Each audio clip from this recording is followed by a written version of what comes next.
You're listening to the Mississippi Outdoors Podcast. I'm your host, Matt Wyatt. Did you know that right here in Mississippi, we have one of the largest populations of the AST, that's alligator snapping turtle, in the whole world?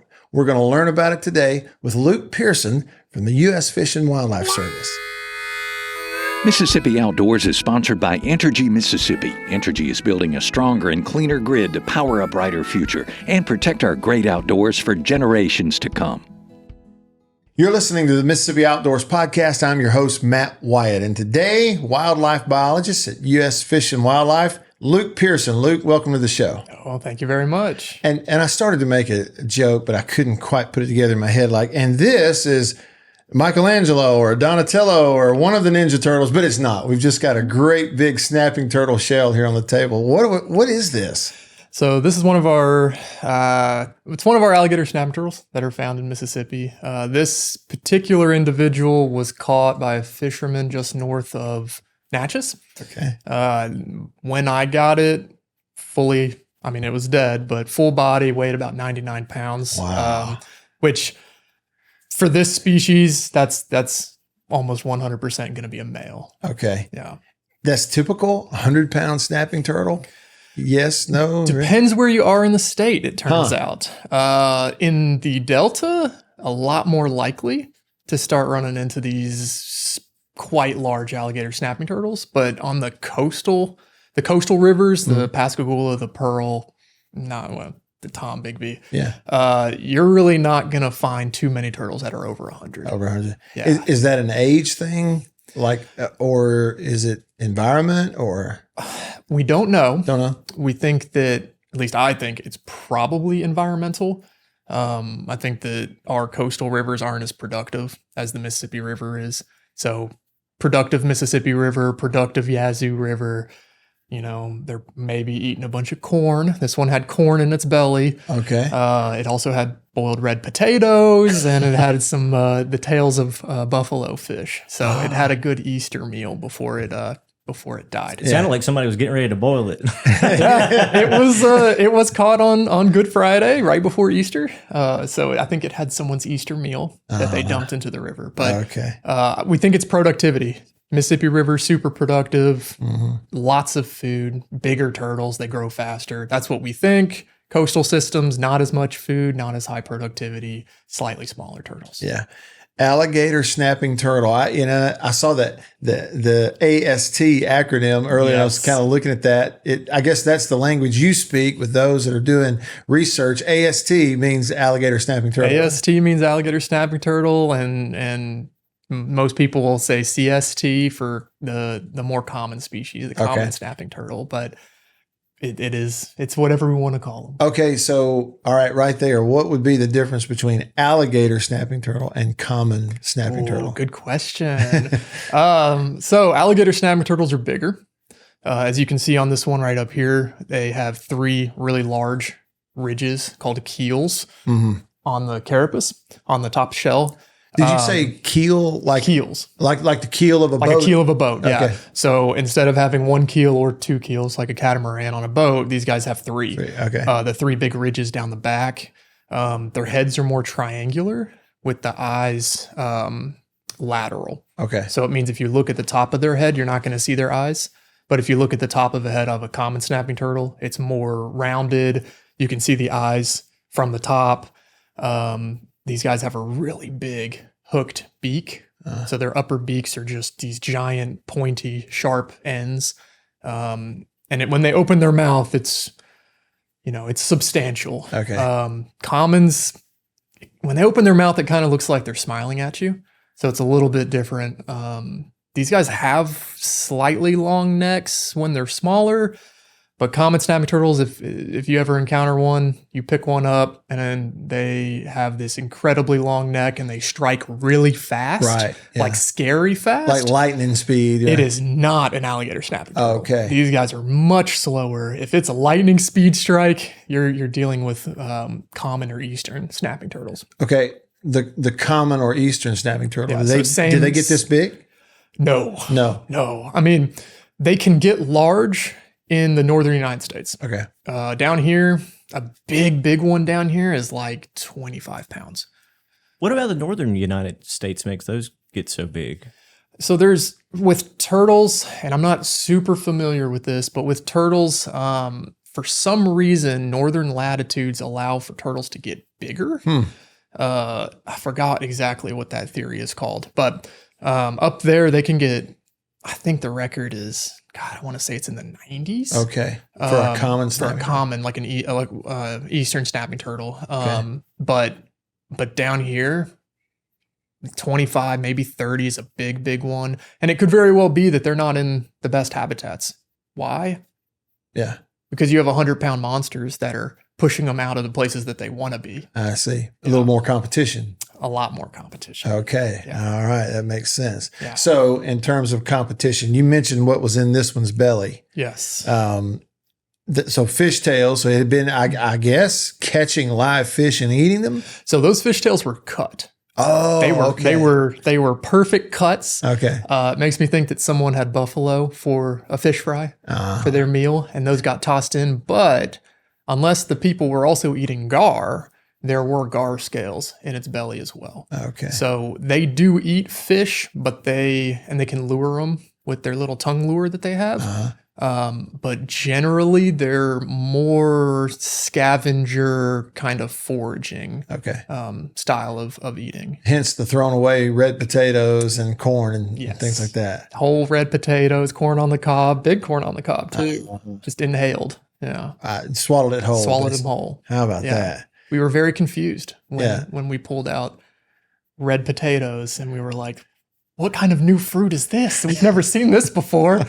And then the skin comes off and we smelled it. And we're like, oh, it's a potato. Okay. So right there, Luke, interesting line of work for you. Yes.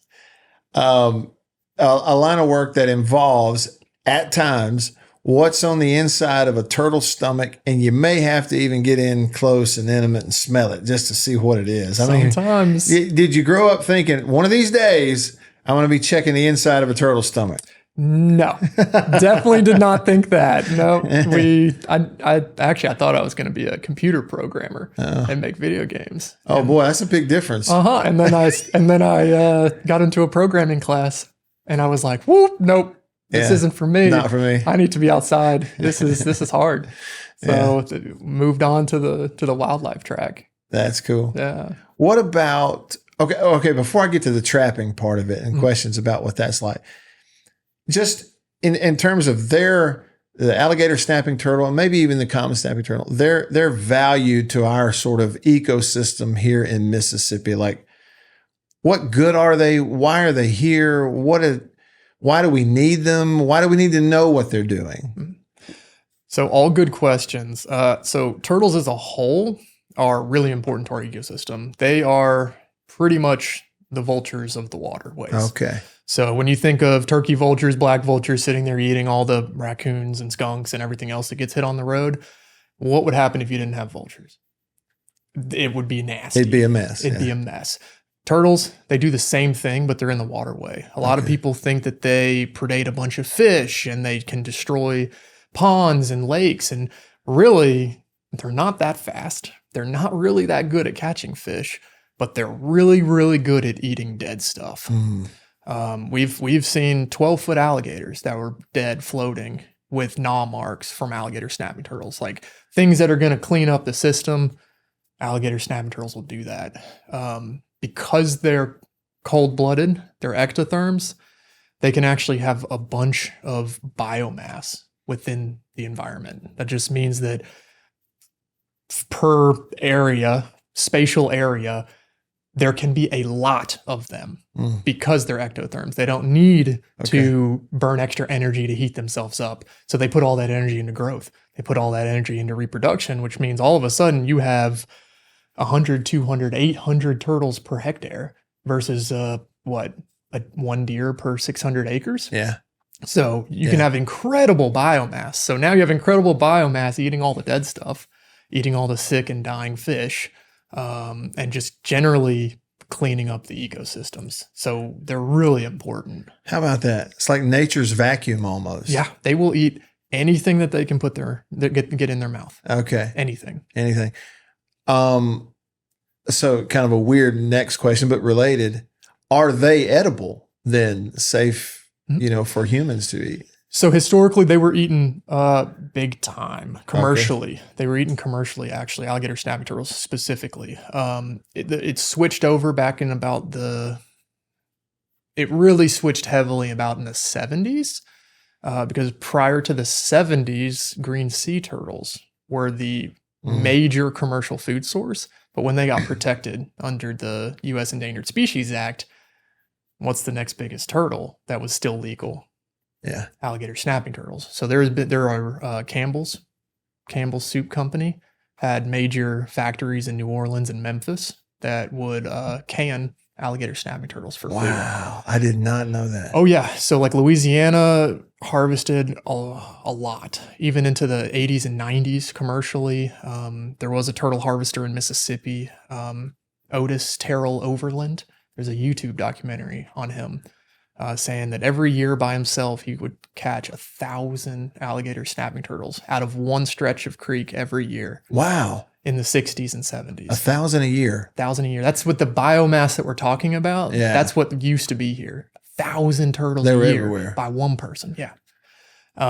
So they are safe to eat, we think, but it depends on the mercury concentrations.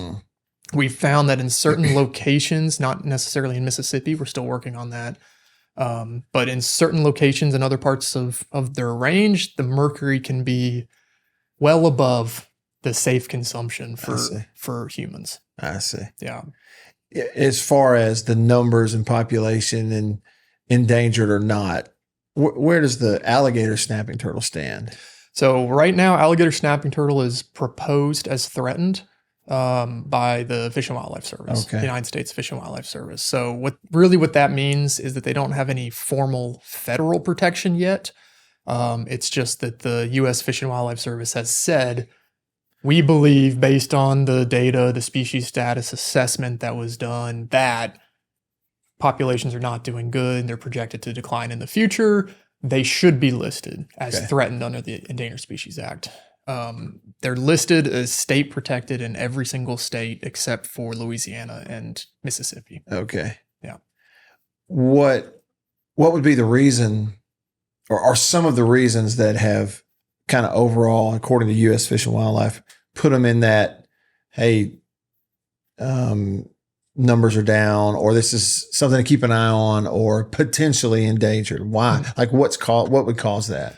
So a lot of this is because of that commercial harvest. That historical commercial harvest, even though it's been halted for 20 to 40 years at this point, alligator snapping turtles live a really long time. It takes them 15 to 20 years to reach sexual maturity. So they reach sexual maturity after humans do. Okay. They hit puberty after we do, age-wise. But 95% of their nests are eaten every single year. So just to replace a single female could take 5, 10, 20 years of nesting. Wow. So when you start taking out all the females because of commercial harvest, well, now you have no more nests, which means you have no more replacement, which means you're not going to see, even if you stop all mortality, all harvest, right, you're not going to see population increases for decades. And that's what we're seeing right now. 95% of nests. It's very high. Are eaten. Is that raccoons? That kind of thing? Because it's an in the ground. Yeah. Yes. It's raccoons. It's almost solely raccoons is what it seems. Based on some of the work we're doing out in the Delta, every nest that we've seen predated is raccoons. Every single one. How about that? Yeah. And they find them quickly. They can find them within 12 to 24 hours. Wow. So if they can survive past that 4 or 5 day mark, they're generally going to be okay. But that first 2 days, mortality is just, the likelihood of them getting eaten by a raccoon is incredibly high. Yeah. So in testing, I was reading a little bit here about you and traps, going and checking traps so that you can, observe and test, I guess, and mark. I would think that's a pretty interesting, because the places that you would have to put a trap, number one, to catch something like this, there's all kinds of other things you could potentially catch in that trap. Oh, yes. What is that process like? So it's pretty fun. Setting traps kind of sucks, but checking traps is fun, right? Yeah. It's like we always say it's like Christmas Day every time you check traps, because you have no idea what's going to be in the trap. So generally our process, we use hoop nets, similar to what commercial fishermen use for catfish and buffalo. They're just slightly modified to be turtle traps. Mm-hmm. And for alligator snapping turtles, we target the habitat that they prefer. They are a generalist species, so they can be found in pretty much anywhere that's not totally man-made. Rivers, bayous, sloughs, oxbow lakes, Mississippi River, everything.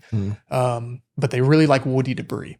So anywhere you think you're going to catch like flathead catfish in woody debris, that would be somewhere that alligator snap turtles would likely be sitting. Okay. But yeah, we use these big hoop nets and we bait them with giant chunks of fish, carp, because it's invasive. So yay, we get to get rid of some invasive carp. Sure. But also they're plentiful. So we can get literally thousands of pounds of bait and we'll use thousands of pounds a year baiting these guys. And I'm trying to be intelligent. The sparks are flying up here, and I'm thinking, okay, so woody areas, lay downs, all that kind of stuff, stumps. Is that areas where I guess naturally something that is dead that it would feed on may float to or sort of get hung up and be there in those areas, as opposed to maybe open water or free flowing water? So quite possibly. Okay. That could be part of it, because anything that's dead and floating down a river is definitely going to get stuck in those log jams. Yeah. And we see that pretty regularly. So that is quite possible. The other side of it is when you have woody debris and structure, just like if you're going fishing, that's where the fish are. Yeah. Which means if the fish are there, the prey is there. The mollusks, the clams, the mussels, the snails, the invertebrates, other turtles, because they will eat other turtles.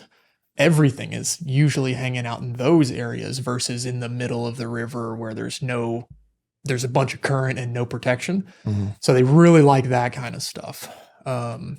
So we'll set traps just upstream of that and bait it with a bunch of fish and let it sit overnight. And we'll come back in, we check them daily. So it'll come back 16, 20 hours later and start pulling traps and see what we get. So those hoop net traps, how deep underwater? Is it just under the surface, or? It depends on the location. Okay. All the traps have to be out of the water. So the back end always has a buoy in it because these are air breathers. Okay. So if we submerge it completely, you have a very good chance of drowning turtles. Okay. So the backs are always out of the water, and we've got a big buoy back there just in case water decides to fluctuate. It'll kind of float the back of the trap up. But the front of the trap, where the opening is, the throat is, can be right under the water surface, or I've had it as deep as almost 10 feet, where I'm standing on top of the hoop while I'm in the water, and the water's up to here, and I'm 6 feet tall. Okay. And the trap's 4 foot diameter, so on the bottom it's 10 feet deep. So we've set them anything like that. Okay. Yeah. Wow. So a little bit of everything. It's a little bit so of it's not just ankle deep walking around on the bank. This is almost, I don't want to say it's almost solely boats, but most of the things that I've done are boats. And if you can get a boat in there, then you're talking depths anywhere from 2 to 3 feet all the way up to about 10 that we've set traps in. Yeah. Sometimes deeper, but those traps don't do very well. Have you become sort of an expert at identifying and knowing the difference between a water snake and a moccasin? Oh, yes. Which is actually funny because like a lot of the work we've done in Mississippi, and this is totally different than Arkansas, which blew my mind when I first got down here. I don't see a lot of cottonmouths. I do not see a lot. You don't see many, really? Almost 95% of what I see are water snakes. And that's statewide? Statewide. Yeah. And I think it has to do with the fact that we're on flowing rivers or those oxbow lakes that are a lot bigger. Because I will say, if we're looking for other turtle species and we get back into like the true wetlands and swamps that are a foot deep, I just walk through the water because I don't want to walk on land because of how many cottonmouths there can be. Okay. But in Arkansas, it's totally different. Arkansas is cottonmouths everywhere. Really? Yeah. You're from Little Rock? Yes. Area. Originally from Little Rock. So out there, it seemed like it was cottonmouths galore. And then we come down here, and I think I've probably seen 15 cottonmouths total on rivers. Yeah. Wow. And I've seen hundreds of water snakes. Very interesting. So it is weird. It was weird, but I was happy with it. Yeah, sure. Yeah, I didn't have to worry about it. Yeah, right. A little bit safer environment to do the testing. Yeah. So if let's say you have one of the traps, there's an alligator snapping turtle in it. Now you have one to observe. What are you looking for, and what do you do with it? So first thing, if we know we have one in the trap, we'll get the whole trap into the boat, get them out of the trap. And then from that point, we're looking at how we're measuring their size. So how big are they? Shell length primarily. We're measuring them, and then we sex them. So are they males, females, or juveniles? Juveniles are anything smaller than this big, which is funny because that's like the adult size of every other turtle in the state. Yeah. But we still consider that a juvenile. Males, if you can tell, males have giant tails, and if they're over 65 pounds, you can almost guarantee that they're going to be a boy. Okay. And then females, or that intermediate size, get really, really hard to sex. It's a little bit more subjective than we'd like. So we're looking at running some testosterone assays to see if we can pull out who's a boy and who's a girl at these intermediate sizes. I see. Yeah. So we'll take blood for that. We'll measure them. We'll mark them. So the scutes. So these scutes on the back of the shell, we try to stay away from the head for obvious reasons. We will try do a triangular notch on the back of the shells with a hacksaw, and we will pit tag our turtles now. Okay. So microchips like a dog. We'll do all of that so we can identify it visually. We can identify it using pit tags. We've sexed it. We have blood. We have all the measurements. Once we do all of that, turtle gets dropped right back into the water where it was caught. Yeah. Sometimes we will x-ray them.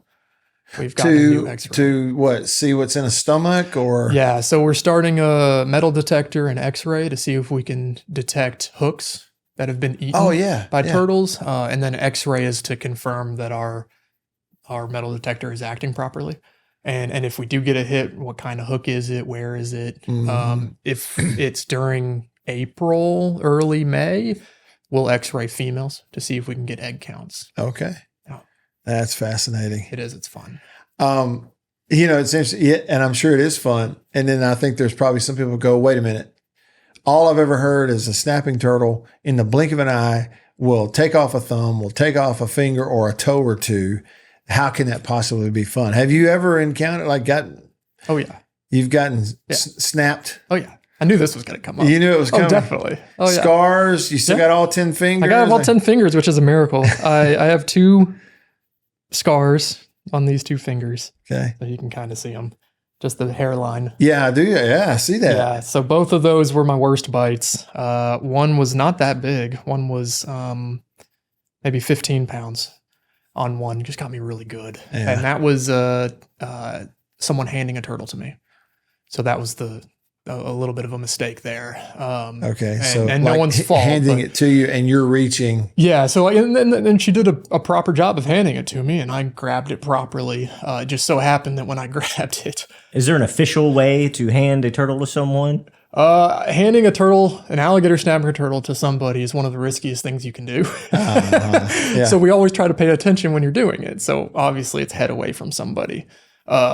But not so much that the head is also facing you. Mm-hmm. So it's kind of a little balancing act. And they handed it to me properly. And when I grabbed it with the head up here, it kicked my hand off. And it kicked my hand straight up. Okay. And it slammed me. It managed to reach all the way down and slam me right on the finger. And that was only a 15-pounder. And it was an alligator. Alligator snapping turtle. Okay. And a lot of people are really concerned about the big ones biting you. It's not the big ones. It's not the big ones you got to worry about. See, because it's the small ones. My memory, I've seen a video online of like a big alligator snapping turtle just biting into a watermelon. I'm like, wow, that looks terrifying. I'd hate for it to bite me, but you're telling me that the big ones aren't that bad. The big one, oh no, they're terrible. Okay. If they bite you, Okay. if the big ones bite you, you are in trouble. You are going to the emergency room. Yeah. They are the least likely to bite you because they're so slow. And because you're biased and you're like, oh, big one. And you pay a lot more attention to that than you do to these 15 or 20 pounders. And those 15 or 20 pounders are agile. They're maneuverable. They can do 180s in a flash. They can just flip over real quick. And they can bite really fast. So those are the ones that are going to bite you if you're going to get bit. And my other serious bite was a 40-pound female, and she got me really good. And both of those times I thought I lost the tip of my finger, and I didn't want to look at it. So it took me 5 minutes to look at it before I looked at it, and it was all right. It required stitches. I'm sure they probably should have, but I did not go and get it. Didn't go and get it. Okay. No. I mean, they went straight through the fingernails of both fingers. Oh, wow. Pretty sure they broke this finger, my ring finger, off that 40-pounder because that hurt for a while. But I bet. it hurt for a while. But yeah, I had my fingertip, and that's what mattered. Yeah, glad you've got them. Yeah. All 10 digits, all 10 fingernails. You still have those. Still have them. And, I guess in that line of work, you're dealing with a wild creature. Yeah. They are what they are, right? And it's just part of the job, I guess. It's just part of it. It's part of the job. I mean, if you handle as many turtles as I have, alligator snapping turtles as I have, it's bound to happen. Yeah. Anyone who works with alligator snapping turtles in any number has likely been bitten. And there's some funny stories on people getting bitten by alligator snapping turtles. A really funny one out of Florida, but yeah, he got bit on the butt. Oh, right on the rear end. Yeah, because he had it in a trap on his tailgate of his truck, and he forgot that it was in the trap on the tail, so he leaned against the tailgate. And this was a big one. This was a 100-pounder, and it got him through the trap right onto his hip and butt. Yeah, and he had a what's it called? Hematoma, a big giant bruise. Oh yeah, he had a bone bruise and a big giant bruise for 4 months. Oh man, so they're brutal. Yeah, I can imagine. Well, so for Chip and anyone listening, we hope we never encounter a situation where we get bit. Yeah. Is there the possibility, though, of like accidentally stepping near one, whatever, where we're not trying to handle it? And if so, like, what do we look out for? So. Unlikely. It's extremely unlikely. Like I said, I've gotten bit more times than I'd like to admit. I don't know, 8, 10 times maybe. But that's handling close to or slightly over 1,000 of these. Okay. I've never been bitten outside of that. And I've been in almost every river in the state doing trapping with blood and guts all over me for bait. Never had any issues. The only time I've heard of someone getting bitten is if they're messing with the turtle. Some guy in Illinois, a researcher in Illinois got bit. He got unlucky. He got bit twice snorkeling for alligator snapping turtles, trying to get ones that were radio tagged. Okay. But again, he was directly trying to catch them. Yeah. These guys will either sit there and hide if they know you're there, or they will just leave.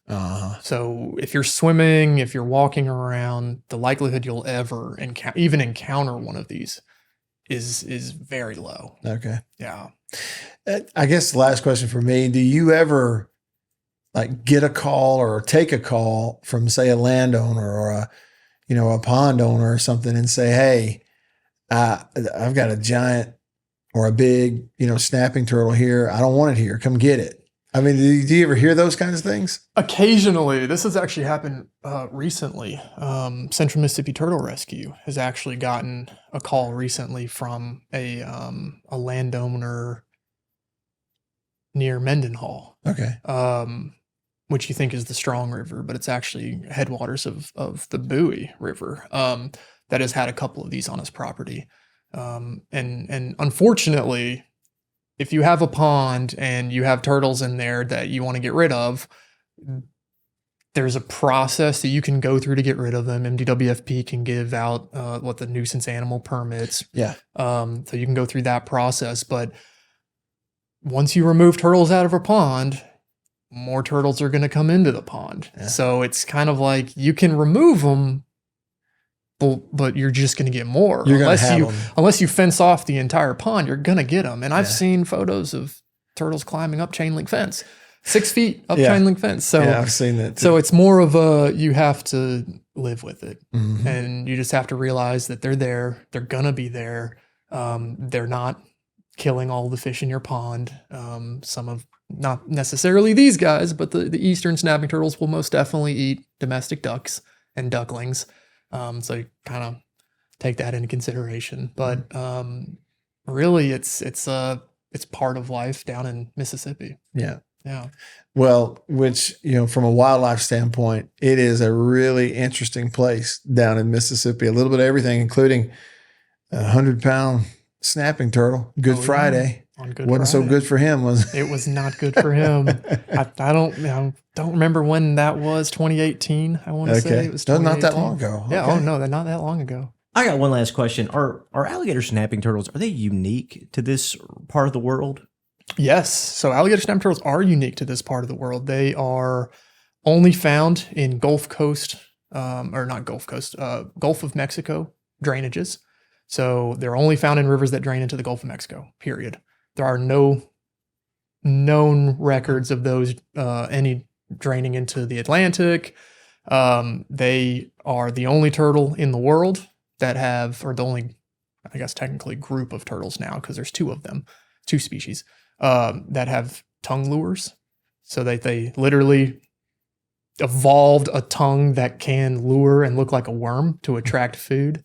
They're the only turtle in the world that has super marginal scutes, these extra scutes that are on the side of the shell. Okay. So they're quite unique. They're also our largest freshwater turtle in the Western Hemisphere.